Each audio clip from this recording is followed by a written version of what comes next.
Welcome to Money Smart and Debt Free. My name is Curtis Banks. I am a financial educator, wealth mentor, and award-winning author of the book on money management. We offer unique programs and systems to get you out of debt so that you can build wealth and achieve financial freedom. Who'd like a little more financial freedom in your life? Yes? Awesome, awesome. And is closer than you think. Today, we're going to be together for about 45 minutes to an hour. And for us to get the best out of this time, let's put everything aside that you're working on now that you had going before this session. And let's give it your attention so that you can get the best out of this time together and create more wealth in your life. I'd like to share a quick video with you so you get a sense of who I am and what I do and what it can mean to you. Here we go.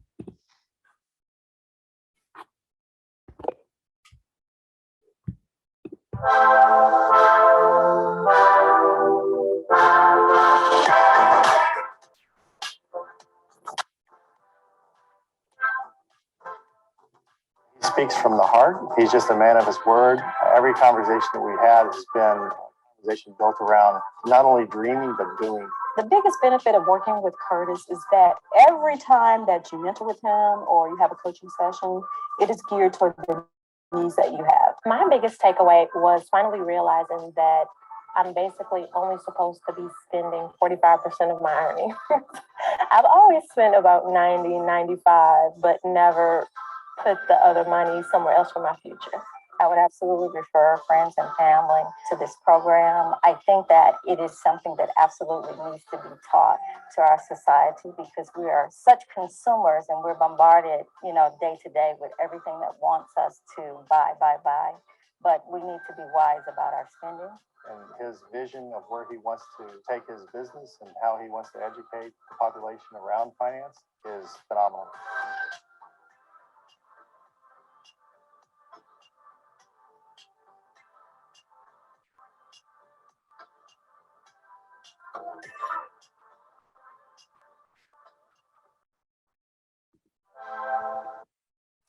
Wow, amazing, huh?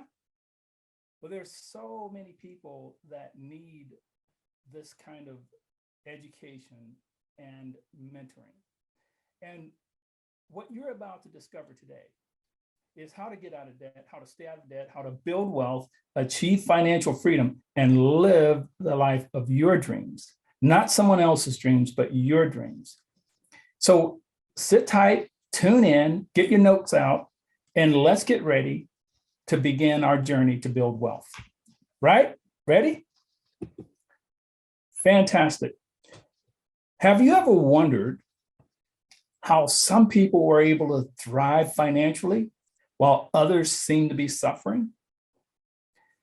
Have you ever wondered what it would be like to be out of debt and to have a secure financial freedom ahead of you? Have you ever wondered what it would be like to just know that your children will grow up to have financial freedom and financial success in their life and not have to come back home? Well, that is a desire of most parents, is that their children be successful. You're about to discover today how the rich get richer and the poor get poor, how to get out of debt and stop living paycheck to paycheck, and how to turn your income into wealth. That is the most important element that we have, is how to turn our income into wealth. And you'll discover why some people thrive financially while others tend to suffer. There is a problem that we're all challenged with.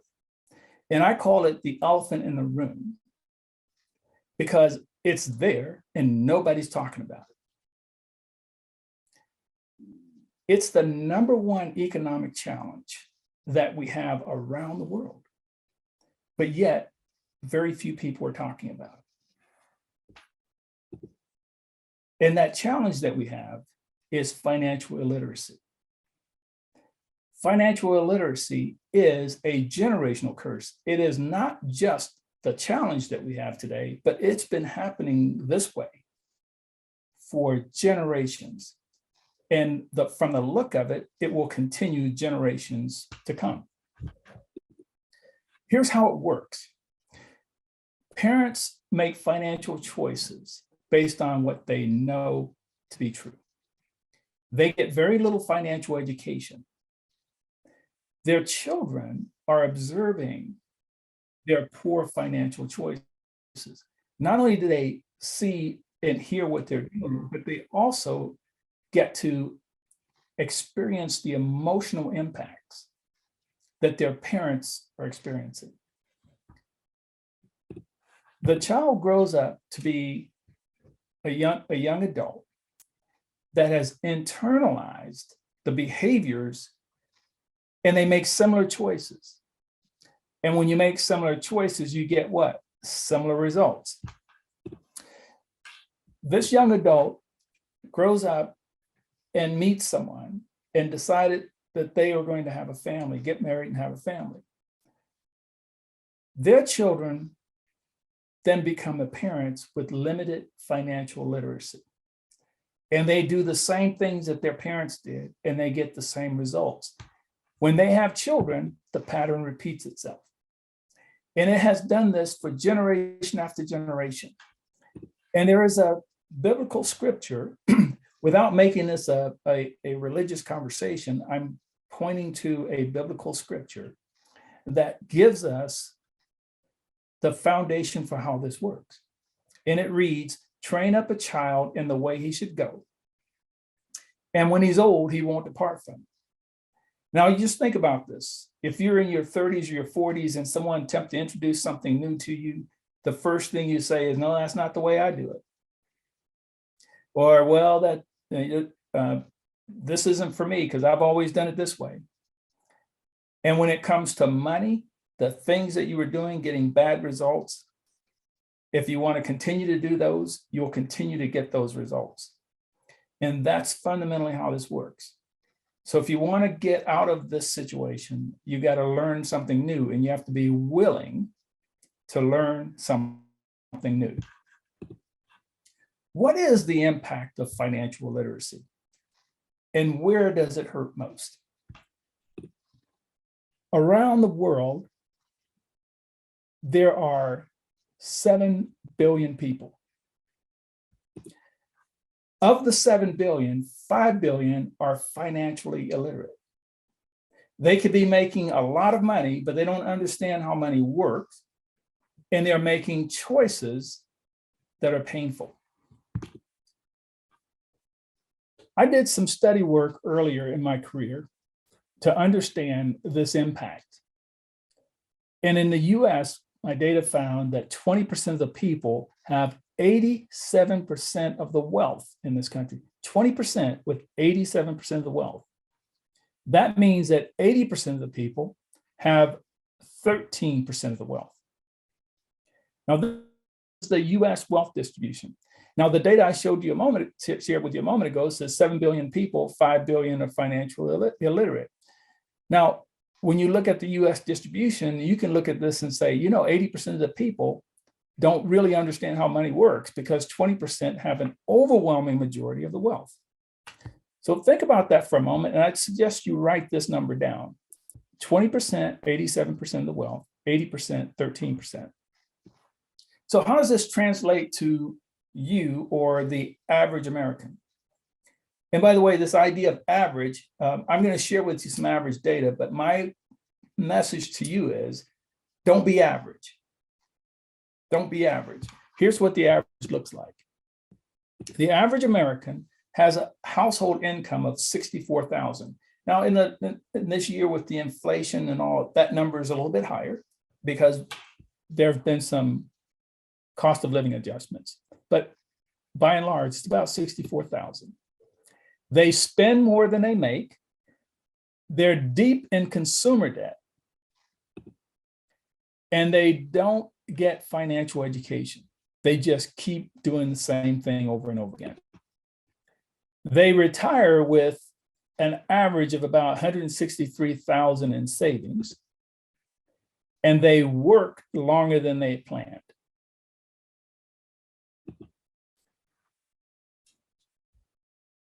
This is the impact of financial literacy. Your way out is to invest in yourself and learn how money works.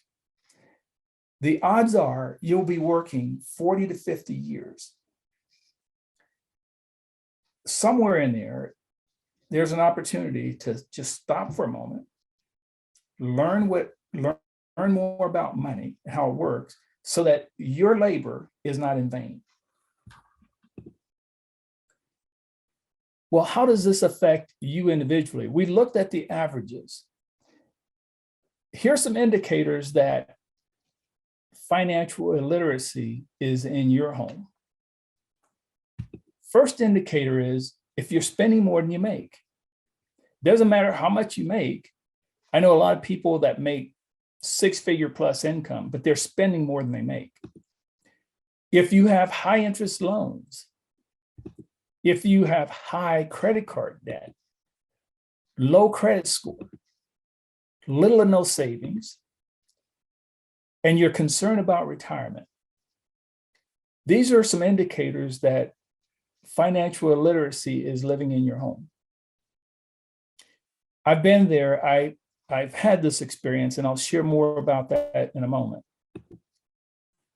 When you have these kind of indicators showing up, they drive a tremendous amount of personal stress because you're concerned about all these things, plus what's going on in the economy and how you're going to fare in your job. It just adds all up. These things, I call them the pricklies. You notice the little pricklies on them. They irritate you and they're at you all the time. I know from experience. Not only does it affect you personally, but then it moves over into your relationships. And that is when these things are eating at you, they are also eating at your partner. And then the two of you come together and you start pointing fingers at each other and not realizing that it's the money, it's what you're doing with your money that's causing the problem versus the person you decided that you love and want to be with. They're not necessarily the problem. It's what they're doing is the problem and what you're doing perhaps, but you can't see through it. And so you blame the person, not the money. And this happens consistently. And if you look at data related to marriages and divorces, you'll find that money is at the center of the majority of them, majority of divorces and breakups. What can we learn from lottery winners? We looked at, there was a study, and I looked at it and evaluated. It was 20 lottery winners who lost every penny. And here's a case where the amount of the winnings was 1.8 million pounds, which is over $2 million in US. Here's what happened. They lost, 70% of them lost it all in 5 years, 70%. And it didn't matter how much money they won the lottery, it's still 70%. They all had high expenses and they were deep in debt. And they were more likely to file bankruptcy. Now, let me get this right. Just understand the setup for a lottery winner. They typically have a job, they have income, they're buying lottery tickets, they're in debt, and they have high expenses, and they are looking for the lottery win to get out of the situation they're in. But instead of that, they get the lottery winnings and they create more high expenses and they create more debt, which now leads them down the path of bankruptcy. And what's interesting about them is that they all won the lottery. They didn't get any financial education. They didn't have people around them to mentor them to build wealth. So what do? They did what they ordinarily would do, spend their money, create more debt. And they had more money to create more debt with. And that's how it works. They don't get what they need to get to be successful, which is financial education and surrounding themselves with people who are wealthy and would like to help them to become wealthy. The time is now. Now is the time. There is no time like now to make a change. A good friend of mine would say, when is the best time to plant a tree? When is the best time to plant a tree? And the answer is 25 years ago. But since you didn't plant it 25 years ago, the next best time is now. If you want shade, you got to plant the tree. Today, I'm sharing with you some financial insights. And whenever you're talking with someone about finances and money and building wealth, you want to understand who they are and where they're coming from. And if it's okay with you, I'd like to share with you a little bit more about me and what got me into what I'm doing today. And when I do share, I like to start with what's most important to me. And that is my family. I have 5 children, 8 grandchildren, and 6 greats. So you see, family is really important to me. I'm also a financial educator, wealth mentor, and award-winning author of the book on money management. I have a bachelor's degree in computer science with a minor in mathematics. I have a master's in management information systems. And I also attended the executive financial program at Wharton, which is one of the best business schools in the world. I have over 37 years with the Boeing Company, ranging from technical positions to managerial to executive positions with teams of over 500 employees and multi-million-dollar budget responsibility. In my last 5 years with the Boeing Company, I saved the company over $200 million in non-labor savings using my financial methods to follow the money and find the opportunities. Let me hear you say, $200 million is a lot of money. Just say it, open your mic. Well, you can't open your mics here, but just say it. $200 million, that's a lot of money. Because it is, it's a lot of money. Over the last 25 years, I've invested in real estate and the stock market. And I've had tremendous success in both, and I still maintain those portfolios and growing them. I've found and led multiple businesses over the last 25 years, and most recently, Money Smart Education, which is a launch pad for getting this important message out to as many people as I can reach. Today, I am living my dream lifestyle. Here I am with my beautiful wife, Elaine, who has the most beautiful smile in the world. And here are my 5 children, and some of them are in business with me, which is awesome. And others are working on it. And some of the grands are working on being in business with me. Here I am at my book launch in 2017 with one of my mentors. His name is Raymond Aaron. And what an awesome man. He's given me tremendous guidance based on his experience. And he's a wonderful speaker. He has published 3 chicken soup books along with Jack Canfield. Amazing gentleman. Here I am with my wife at a event with TD Jakes called Faith and Family Cruise. This was prior to COVID. Wonderful experience. And here I am with Jack Canfield, who's the co-author of the Chicken Soup series, Chicken Soup for the Soul, and all kinds of others. Wonderful man. I've had an opportunity to speak on stage with him, next to him, on many occasions. Here's another gentleman you may know. His name is Ice-T. He went from a neighborhood that many people don't want to live in to being a superstar on TV, right? Amazing actor. Some of his programs, people watch him and they can't put him down. They just consistently watch him, even watch the reruns multiple times. Here I am with another mentor. His name is Paul Fink, and he is called the Maverick Millionaire. Great leader, helping people to create more of what they desire to have in their lives. I get to hang out with him. Wonderful gentleman. And then here I am at an event in Atlanta. In the middle of the picture here, the gentleman that you see there is the CEO of Boeing Defense Business Unit. at the time when I worked with him, he was the CIO. I led the diversity council for Boeing IT, which was a 10,000 persons organization at the time.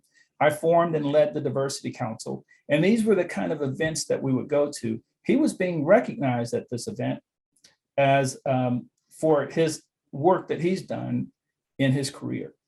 So some wonderful people I get to be around today because of what my intentions are in life. And I enjoyed this, but this isn't where I began. If it's okay with you, I'll share with you a little bit more about my story so that you get an understanding of where I'm coming from. I was born in my grandparents' home. My grandparents were sharecroppers with a third grade education. The home they lived in was a 3-room house, no running water, no electricity. In that house, they raised 17 children. I'll repeat that for those of you who are not used to those kind of numbers. My grandparents raised 17 children in this 3-room house with no running water, electricity. This is where I was born. My parents later moved to Ohio, and I got exposure to different kinds of lifestyles. And I made some new choices based upon what was around me. My parents taught us to get a good education, get a good job, and do better than they did. And that was my journey. I graduated high school when I was 16. I joined the Air Force when I was 17. And I began my college when I was 17. And I began working on computer science. 4 years later, I joined the Boeing company in IT, and that began a whole new career. Over 37 years with the Boeing company. What I noticed in the first 10 years of my career is that I had exceeded my parents' income. I'd done what they'd asked me to do, get a good education, get a good job, and do better. However, at the end of the first 10 years, I noticed something was not working right. And what brought my attention to this, it was like just one day it became clear. I'm sitting at my dining room table, staring at this stack of bills.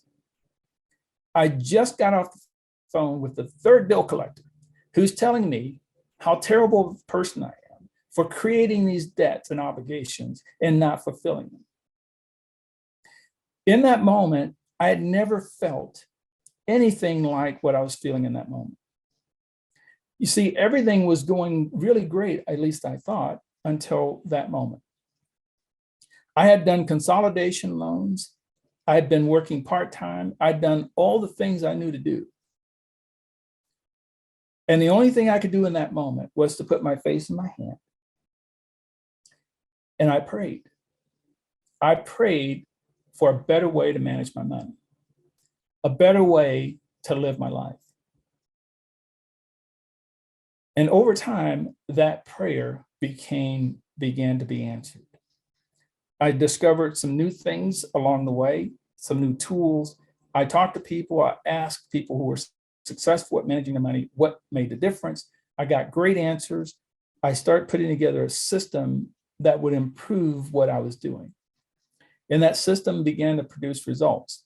And along the way, I began to learn some new things like investing in the stock market, investing in real estate, and then creating a better experience in my own life. And along the way, I'm making great progress. And then I started to realize the bigger picture. There were 3 things missing in my life experience. One is I didn't have financial education. I had school education, I had career education, but I didn't understand how money works.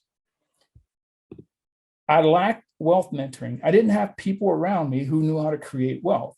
I mean, you can talk to people who know about creating wealth, but they've never done it, so they can't really help you to navigate the right path because they've never taken the path.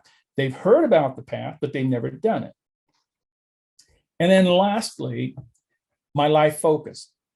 Big aha for me.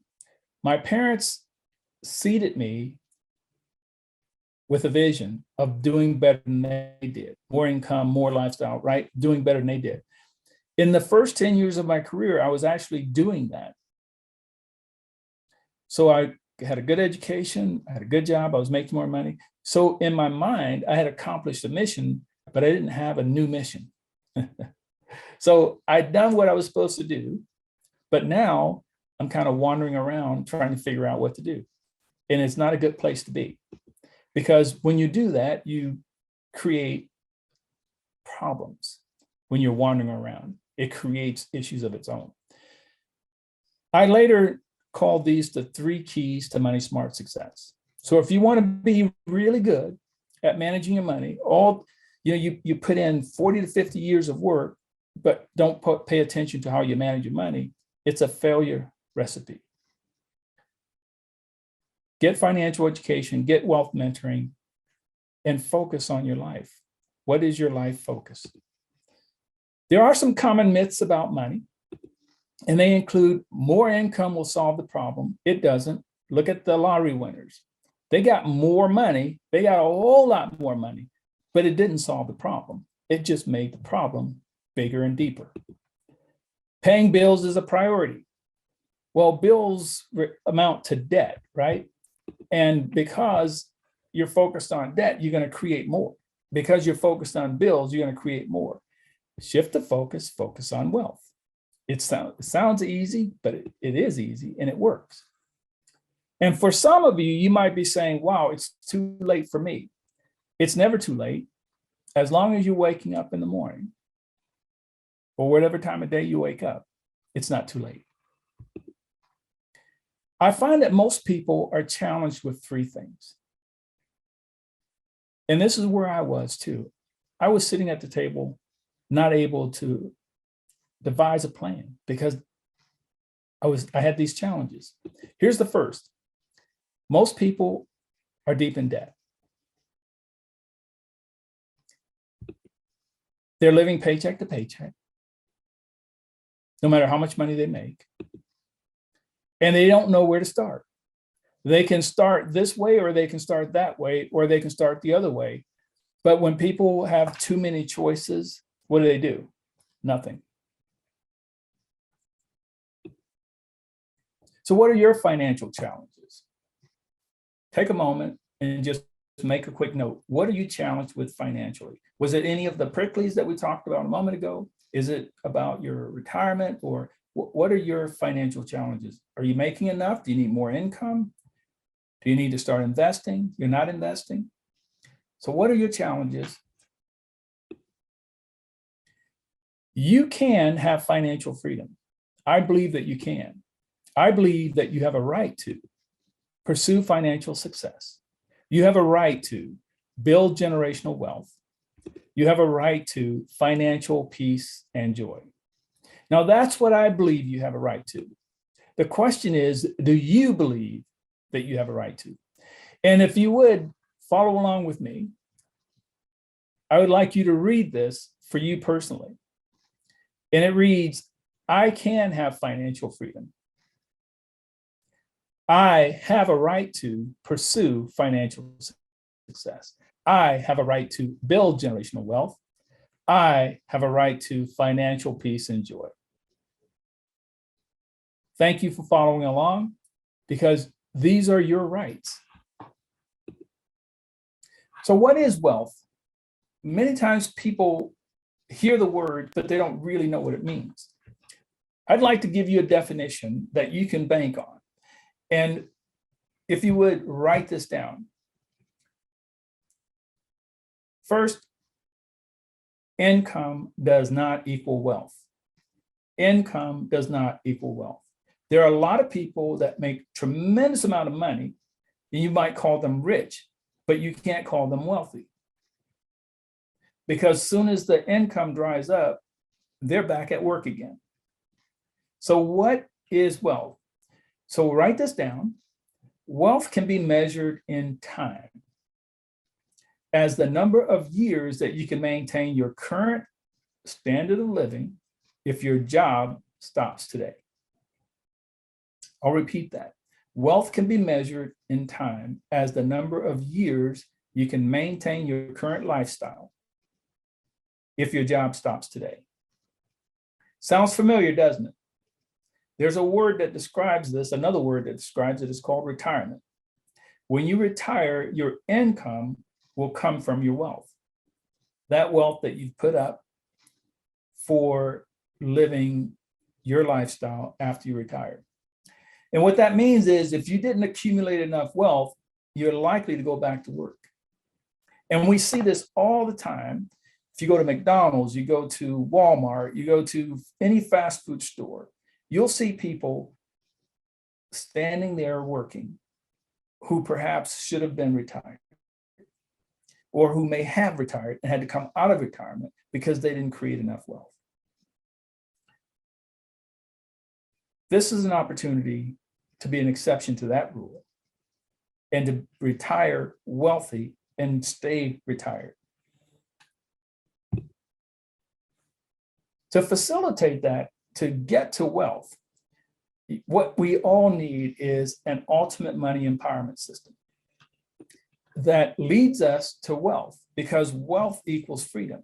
So in other words, if you stop working and you're living off your wealth, you have more time freedom, you have more wealth and money freedom. And the pathway to getting there, given all the circumstances that we've got and the fact that they don't teach this in school, not nearly enough, is you got to have financial education. You absolutely have to have it. You also need financial mentoring to get to this place. And I've had this experience personally. And you also need some strategy and tools to help you to navigate. And I believe when you put these three together, you create a happy face. No more stress, no more lack, and no more wondering whether I can retire with dignity or not, because you have what you need to be successful. And that's what I would call the ultimate money empowerment system, including financial education, financial mentoring, and strategies and tools.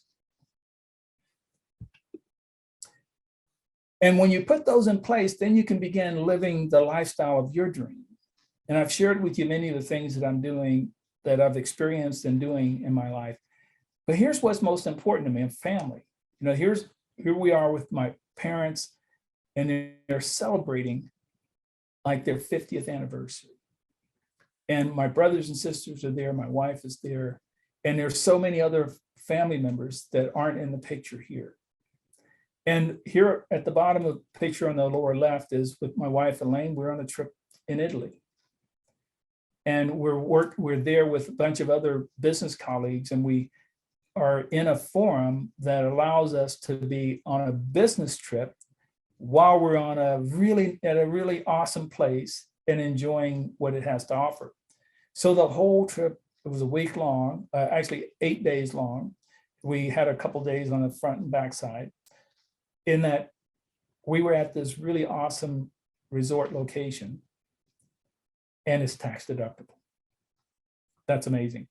And then of course, having the opportunity to spend time with family, and in that experience, also having business opportunities, because again, I share with you, my daughter's in the business with me. We're working with my grandson right now on some of his business opportunities, and he's finishing up high school, getting ready to go to college, and we're working on business things with him. See, that's what it's all about for me. And of course, we can have toys too, right? This is one of my toys. Years ago, I decided this was one of my dream cards. So there it is. All the things that I do led to this, the things that I do led to this. And there's a way to have toys and there's a way not to.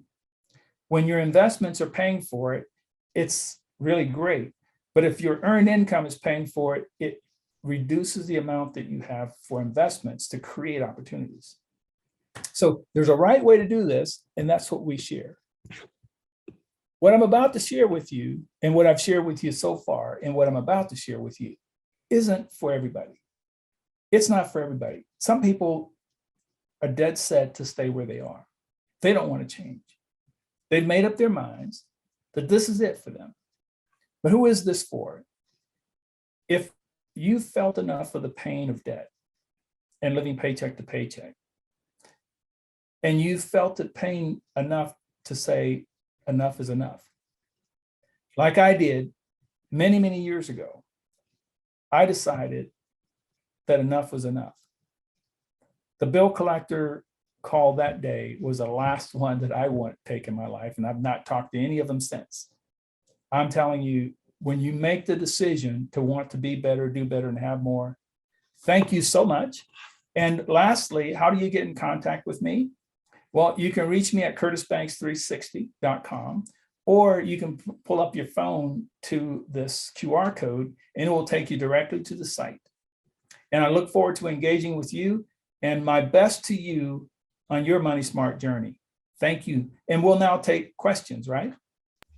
Yep, we'll be taking questions from our audiences. So if you guys would have any questions that you're interested in asking Curtis, you can send them over to the Q&A chat box or Q&A window. And if you can't find that on your computer or on your phone, you can also send your questions over at the chat box. So to start us off, we've actually gotten a question. It was directly messaged to me via the chat box. So this question reads, how much of this is based on being able to separate wants from needs? Do you have any recommendations for that? Yes, very good point. It is important to know what you need versus what you want. In the first 10 years of my career, I didn't know the difference. So when I saw something, I thought I needed it and I bought it. If I liked it, I bought it. And it led me to a whole lot of debt and living paycheck to paycheck. So to your point, very important. So here's how I like to help people along that path. See, in my program, there are two types of people. They're investors and they're consumers. Consumers buy everything they see. Investors buy what they need. So I teach you how to be an investor, how to think like an investor, how to do what investors do, which is to buy only what you need and invest. I hope that helps.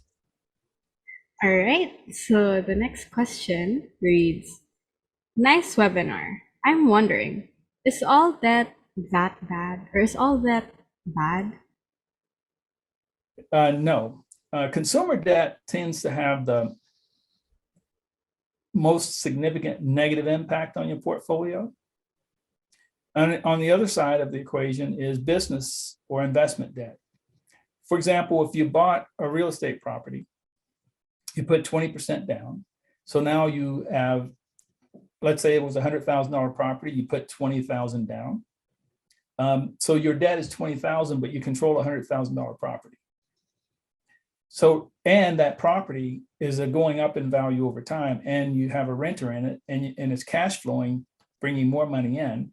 That's good debt, and it's working for you, generating cash flow every month and equity value over time. All right, so thank you for answering that question. Are there any more questions that our audience members would like to ask? Because the floor is open for all types of questions, and you can send them over at the chat box or on the Q&A board. All right, here we go.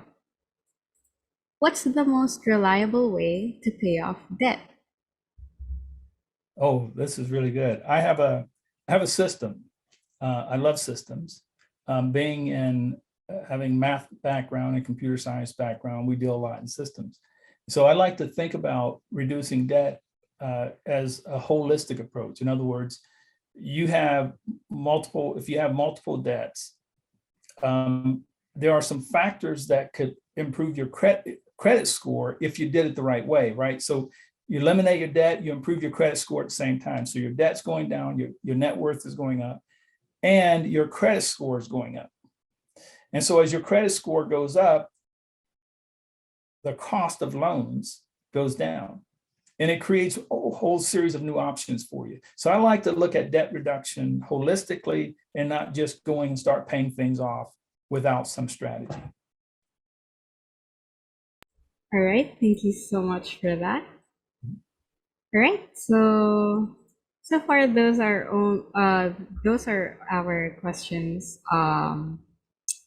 that were sent by the audience members. So if there's anyone else who would like to send in a question, please feel free to do so.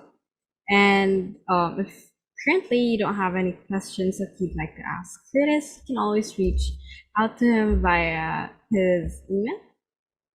All right, so we've got another question. How much of my income should go toward housing? Oh, good question. We have a formula that we call the Money Smart allocation, and it replaces a budget. And the Money Smart allocation accounts for investing, savings, your giving. It accounts for what you get as the breadwinner, right? You're creating all this, so you got to have some fun money for you. And it also accounts for your own personal education, because you're at the center of all this and you got to keep getting better personally. So we say that you should spend just 45% of what you make. So 55% is for all the investments in you, your future, your family. And then 45% of what you make goes to all your expenses. Now, if you do this and you go to a bank for a loan, what are they going to ask you? Okay, what's your income to debt ratio? And you do this and you're doing this right? You at the 55 and 45. The bank will clearly see that you have a great income to debt ratio, and they'll be more willing to loan to you at a lower rate. So keeping your housing and all your expenses within 45% of what you make after tax is the golden way to do this. And this is what we teach. And I know that many of you may be in a place where you're not there right now, but we create a game plan for how to get there. So don't stress it if you're not there today. Just know that it's a road, it's a journey, and you have to start somewhere. Okay? It's very interesting because, especially for people my age, we're not really thinking about saving that much because we tend to spend more and living life, living the moment. But yeah, after attending this talk, I realized that maybe I should start planning my finances as early as now. All right, so for the next question, amazing webinar. I learned a lot. I just have a question. How do I plan for any unexpected changes in my living expenses? Very good question. Sometimes people like to plan for disasters to happen, and I don't take that tack. I don't expect disasters to happen. So like rainy day and planning for things to go wrong. What you plan for, you tend to get. So what do I plan for? I plan for wealth. I plan for wealth. And when I have wealth, when something happens, it just happened, and we have a way of handling it. So in other words, when you put away 55% of what you make towards something that's important to you, like your retirement, your savings for investments now, and your giving, and your personal having funds to do something like a vacation, to go hang out and do various things that you and your family like to do, I think that's high value. And having the funds set aside for those kind of things, those are all planned. They're not popping up. So I don't like to plan for pop-ups. I like to just have wealth and then plan for the good things that I'm expecting to happen. All right, thank you so much for that. All right, on to our last question for the day. Should you be saving for retirement if you have credit card debt? Nice webinar, by the way. Yes, so I say I should be planning for retirement no matter what I got, other things I've got going, right? You can work that debt down, but there's this thing called time value of money. And the longer you wait, the more money you got to put in to get the value that you could have got if you started earlier. So the earlier you start, the more momentum you get going into the later years. But if you wait till later, it's going to cost you a whole lot more to get to the same destination. All right, so that about does it for our questions. And again, I'd like to thank everyone, especially you, Curtis, for joining us today and for imparting such wisdom and knowledge to everyone who attended the webinar and who will be watching this webinar once it gets uploaded to the website. All right, Wonderful. so I really hope that you learned a lot from our esteemed speaker, Curtis Banks, and thank you for spending your time with us. And we really look forward to seeing you in the next webinar. If you'd like to rewatch this and all of our past webinars, visit www.wisefamilygroup.com, and you also get to see the schedule for future webinars like these when you check out our website. Or you can also reach out to us on Facebook and Instagram at Wise Family Group on all of our social media platforms. And if you have any more questions, you can send it in our inbox at the Wise Family Group Facebook and Instagram page, or you can email us, or maybe again, check our website at www.wisefamilygroup.com to get in contact with your favorite mentors and to us personally. So yeah, that's it for our webinar. I hope to see you in the next one. Bye-bye.